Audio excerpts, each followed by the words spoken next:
Higher reservoir ఏదైతే ఉందో అది ఎంత హైట్ ఉంటే మనం అంత ఎక్కువ ఎనర్జీని యూజ్ చేసి వాటర్‌ని పంప్ చేయాలి కదా పైకి.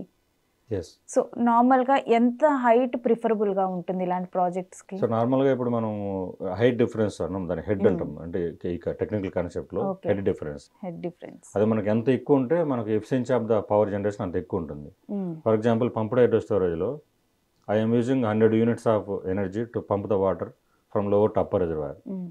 అనుకోండి. Then while releasing the water from upper reservoir you can generate around 75 to 80 units. There is a loss of power. హ్మ్.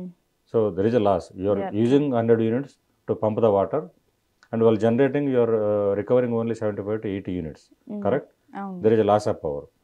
So ఈ లాస్ ఆఫ్ పవర్ ఎఫిషియన్సీ అనేది depending on the elevation difference. ఎక్కువ elevation ఉంటే మీకు ఎక్కువ difference of height ఉంటే difference, then project will more efficient. Okay. ఈ simple technical టర్మ్స్లో we call L/H ratio. Hmm. L in the sense length between two reservoirs. హ్మ్. H means head difference, height between two reservoirs. హ్మ్.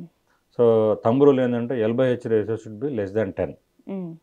అలాంటి సందర్భాలు ఎక్కడున్నా కూడా then we can go for operating pumped hydro storage. Number 1. Number 2, మీకు హెడ్లో ఎక్కడైనా height కొండ ప్రాంతంలో you should have at least plain land to create a reservoir. Hmm. అంటే మీకు reservoir half TMC reservoir create చేసి వాటర్ స్టోర్ చేయాలి కాబట్టి you need have some kind of plain land. హ్మ్. మనకు కంప్లీట్గా స్లోపీ ల్యాండ్ ఉంటే then cost of construction will more. Hmm. So ఇలాంటి లొకేషన్స్ వేరెవర్ లెంగ్త్ హెడ్ అంటే I simply say L/H ratio. Hmm. If it is less than 10, so less than 5 ఉంటే ఇంకా more efficient. మీకు ఇంకా 1, 2 ఉంటే L/H రేషియో హైలీ ఎఫిషియెంట్. హ్మ్. అలా ఉంటుందన్నమాట. ఓకే. అలాంటి లొకేషన్ చూస్ చేసుకోవాలి మనం. అంటే నార్మల్‌గా నెట్ ఎలక్ట్రిసిటీ ఇలాంటి ప్రాజెక్ట్స్‌కి ఎలా ఉంటుంది? So if it see only in terms of units of energy, yes, you are consuming for example 100 units, you are getting only 80 units while generating. But if you convert that into commercial terms, daytime you are taking solar energy which is at 3 rupees at cheaper level. హ్మ్. So ఎనర్జీకి అనేది ఎప్పుడైనా మీకు టైంని బట్టి value మారిపోతుంటుంది. హ్మ్. Energy at day time మధ్యాహ్నంలో మీకు ₹2కు ₹1.50 కూడా దొరకవచ్చు మార్కెట్లో. Same unit of energy if you want get in the evening it will go to 8 rupees, 9 rupees, 10 rupees depending on the market. హ్మ్. సో మధ్యాహ్నం ఒక unit of energy is not equal to evening 1 unit of energy హ్మ్. Because price మారిపోతుంది. హ్మ్. So అప్పటికి almost double అయిపోతుంది, triple అయిపోతుంది కొన్నిసార్లు. హ్మ్. సమ్మర్లో అయితే because everywhere there is shortage. అలాంటప్పుడు ఈవెన్ మార్కెట్లో ఇప్పుడు మనకు డిస్కమ్ పవర్ సెక్టర్ వాళ్ళు they keep on purchasing 8 rupees, 9 rupees, 10 rupees also పెడతారు. సో కాబట్టి మీకు మధ్యాహ్నం 100 యూనిట్లు వాడుకొని ఈవినింగ్ 80 యూనిట్స్ జనరేట్ చేసుకున్నప్పటికీ if you see in terms of commercial monetary terms still it is economical to generate surplus energy day time, store it in the pumped hydro storage concept, recover in the evening, still it is economical. So ఇప్పుడు pumped storage ఈ ఎనర్జీకి future ఏంటి ఇండియాలో? Yes, మనకు renewable energy అనేది every day every year keep on increasing. So the more and more renewable energy you generate, more and more storage assets are required. So nobody can deny that. Because if everybody start generating renewables, starting from their small roof నుంచి వాళ్ళ field లెవెల్లో ఇప్పుడు మనకు PM Kusum scheme వచ్చింది, దాంట్లో కానీ commercial స్కేల్లో కానీ if everybody start generating renewables, then that cannot be consumed. It has to be stored somewhere, and it has to be again recovered and reused in the off solar hours, night times. So కాబట్టి మనకు our target is 500 gigawatt of renewable energy by 2030. So as on today we have achieved around 200 gigawatt. So still 300 more gigawatt of energy we have to generate renewable energy. So the more renewable energy you start generating, the more storage requirement is there. And the Central Electricity Authority has done one study. So they have released one bulletin also. By 2032, the energy storage requirement will be around nearly 78 to 80 gigawatt of storage requirement. So that is a requirement only up to 2030. And if you take beyond that, then storage requirement keeps on increasing. And out of which around 60 to 70% will be pumped hydro storage, remaining will be battery storage. So these two combinations, two technologies are required for effective grid management, and out of which more and more pumped storage is required because it is a large scale, it is a more economical, more stable, and which is a pollution free, because once you are constructing pumped hydro storage, the life will be 40 years. And sometimes it goes even beyond 40 is only theoretical, and practically it goes 60-70 years. And దీని by product green hydrogen, దాని uses ఏంటి, అది మనకి ఏ విధంగా ఫ్యూచర్లో part అవ్వనుంది? So green hydrogen is also one of the critical component in fighting the global warming and reducing environmental pollution. Number one. So green hydrogen usage అనేది it is not a new green hydrogen hydrogen usage. Hydrogen we have been generating, we have been using since decades. So for example, if you want to produce urea manufacturing lo, so we are using ammonia. Ammonia major element is hydrogen. So other than this thing, and if you want to run the steel plants, cement plants, and many chemical industries where hydrogen is a part and parcel of the manufacturing process. But whatever the hydrogen we have been using till now, we used to generate through the process of steam methane reforming. Steam methane reforming ఏం చేస్తారంటే we will take natural gas, that is methane. Methane formula is CH4, carbon hydrogen formula CH4. So దాన్ని steam methane refining process ద్వారా we use to split generate hydrogen. ఈ ప్రాసెస్లో we are emitting CO2. That means what ever the hydrogen మన manufacturing process till now we were using, so we use to emit lot of CO2. Now because of global warming and these thing we want to reduce pollution levels, we want to reduce cut down the CO2 emissions. Now the concept called green hydrogen has come now. So green hydrogen in the sense you take a pure water, you split the water through the process called electrolysis. Electrolysis process run చేయడం కోసం you need a huge amount of power. So that power you are taking from the renewable sources like solar energy, wind energy. So electrolysis process ద్వారా to split the water formula is H2O, hydrogen oxygen.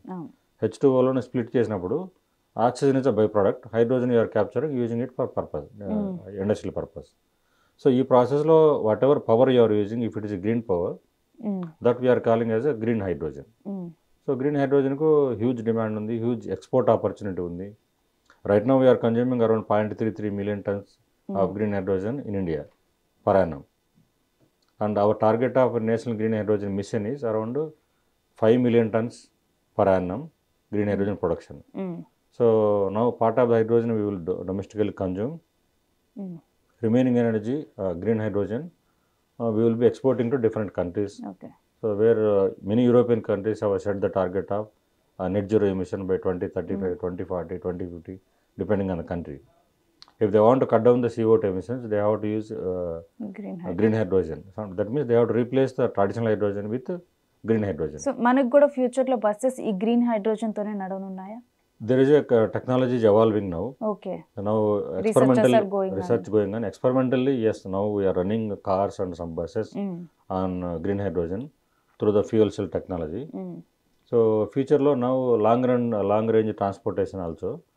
Now there is a huge scope because of this green hydrogen penetration and technological advancements are there. Then totally transport sector may be depending on that. May run on the green hydrogen. So దీంట్లో ఉన్న ఆక్సిజన్ని మనం present ఎలా use చేసుకుంటున్నాం? అంటే మనం right now మనం పీల్చుకునే అంత స్వచ్ఛమైనదైనా ఈ ఆక్సిజన్ కూడా? Whatever hydrogen you are generating in the process of electrolysis, so you are taking out hydrogen using for industrial. Remaining oxygen you can use for different purposes. Maybe industrial oxygen, maybe hospital, maybe for human consume, depending on purity level, or you can make into some kind of purification process, you can use it. So hydrogen generation lo kuda there is a huge role of renewable energy. Normally for hydrogen generation you need pure water. Okay, then you need electricity. Electricity should come from green electricity, that means renewable energy, solar energy, wind energy. And also you need some kind of catalyst, we are calling as electrolyzers. So these are the three components required. Out of these three, major cost goes to your renewable electricity. So as you are growing more and more of renewable electricity into the grid or into the day-to-day consumption, then same renewable electricity you can use for your green hydrogen generation. So part of the hydrogen which is generated you can use for domestic consumption. Remaining you can export into different countries. That is a business opportunity emerging. Yes. And ఈ generate చేసిన పవర్ని జనరల్గా house hold పర్పసెస్కి, industrial పర్పసెస్కి divide చేస్తూ ఉంటారు కదా, ఈ divide అనేది ఏ విధంగా జరుగుతుంది? సో నార్మల్గా ఇప్పుడు డిస్కమ్స్ మనకు ఎలక్ట్రిసిటీ రెగ్యులేటరీ కమిషన్స్ ఉంటాయి కదా, Mm. సో వాళ్ళు every year they will announce the tariff. Mm. So different categories of consumers ఉంటారు, Mm. House hold consumers, domestic consumers, industrial consumers. So వాళ్ళు డిపెండింగ్ ఆన్ కన్జ్యూమర్ లెవెల్ బట్టి tariff fix చేస్తారు. Mm. Tariff fix చేసి అందులో సోలార్కి ఒక tariff, తర్వాత net metering concept అని ఒకటి ఉంది. సో రెన్యూబుల్ ఎనర్జీకి ఒక టారిఫ్, అలా ఎలక్ట్రిక్ వెహికల్ ఛార్జింగ్ ఒక టారిఫ్ ఉంటుంది. Okay. ఇలాగ డిఫరెంట్ కేటగిరీస్ ఉంటాయి. అదేవిధంగా మనకు సోలార్ ప్రమోట్ చేయడం కోసం, especially roof top solar, Mm. Now there is concept called net metering concept. Mm. ఆ నెట్ మీటరింగ్లో ఏంటంటే you can setup solar power plant in your roof, you can generate Mm. and you can start consuming your normal grid electricity. You can generate solar power that will goes to the grid. Mm. So at the end of the generating, while generating the bill, Mm. so they will take whatever amount of energy you have consumed, and they will deduct whatever amount of energy you have generated, solar energy. Mm. Then only for net units only they will raise the bill. And ఫైనల్గా along with solar energy pumped storage energy ఉండబోతుందా, లేకపోతే pumped storage ఎనర్జీయే huge role ఇండియాలో play చేయబోతుందా? Now obviously every pumped storage asset requires solar or wind power to operate it. Mm. Pumped storage is nothing but like kind of common language చెప్పాలంటే it is a godown. Mm. మీరు godown కడతారు, ధాన్యం పడించుకున్న రైతులు ధాన్యం పెట్టుకుంటారు, తీసుకెళ్తూ ఉంటారు. Pumped storage also same thing. Pumped storage is one asset to store energy, and again when ever it is needed you can generate and you can take out. Mm. So pumped storage operate చేయాలంటే you need electricity. Mm. So now which is government of coming. India is encouraging Mm. Solar plus pumped hydro storage, or solar wind pumped hydro, ఈ కాంబినేషన్లో renewable energy assets రావాలని government of India policy direction ఇచ్చింది. Mm. ఆ విధంగా encourage చేస్తూ ఉంది.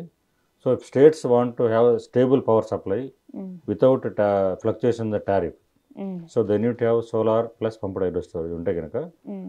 Then solar energy, solar plus pumped hydro storage life cycle Mm. That will be 25 to 30 years. So if they can set up this kind of solar and pumped hydro storage assets, then the power fluctuations అనేటివి ఉండవు టారిఫ్లు. Mm. అటు reasonable టారిఫ్లో longer రన్లో power can be supplied to consumers. And ఇప్పటి వరకు ఇండియాలో ఏ స్టేట్లో ఎక్కువగా కూడా ఈ పంప్డ్ స్టోరేజ్ ఎనర్జీ సెటప్ ఉంది?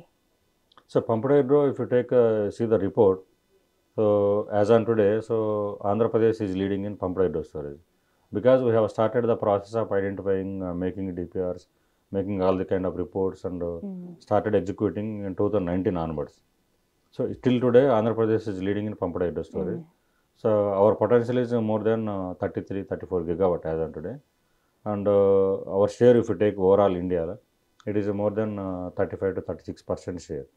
Next comes Maharashtra, next comes Karnataka. So these are the states. Now different projects are at different stages of development. Some are at a construction level, especially in Andhra Pradesh. Some are near commissioning, almost execution is over, near commissioning. 2 projects are under construction. The remaining 3-4 projects, DPRs are almost over. Now they can enter any time into construction. So anyway, Andhra Pradesh now it is a leading state in terms of pumped hydro storage.